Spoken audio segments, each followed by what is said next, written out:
Addio all'addizionale IRPEF, addio alla tassa sulla pedemontana. Il sospiro di sollievo parte da Luca Zaia e arriva alle tasche dei veneti, ma il giorno dopo l'annuncio che grazie al nuovo accordo il finanziamento da 300 milioni è stato diviso in 2 tranche, spesa sostenibile nel bilancio annuale della regione, senza la necessità di introdurre la nuova tassa, l'opposizione si mantiene salda sull'attacco al governatore. E ci vengono molti dubbi sulle cose che ci ha detto appunto 2 mesi fa, quando gli facevamo notare che spacchettando il contributo al concessionario si sarebbe potuto non applicare l'addizionale.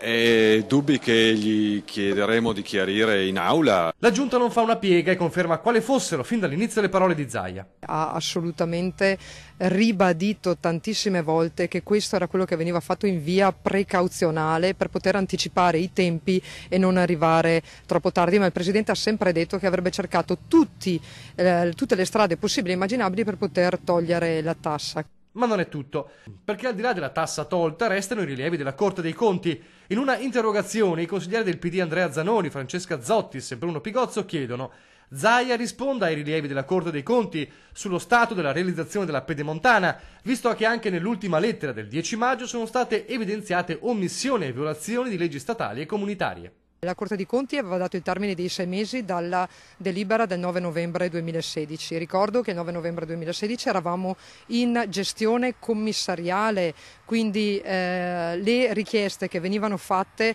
per la maggior parte riguardavano la gestione commissariale. Ma il PD continua, sono 13 i punti critici messi in evidenza dalla Corte dei Conti e viene messo in discussione anche l'atto aggiuntivo, oggetto della variazione di bilancio con l'introduzione della tassa poi tolta.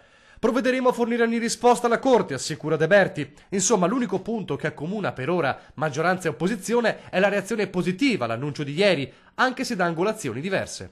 È una buona notizia sicuramente per le tasche dei veneti, un po' meno per l'affidabilità del Presidente. Siamo arrivati al risultato e questo è l'importante, al di là di tutte le considerazioni che possano fare i consiglieri di minoranza.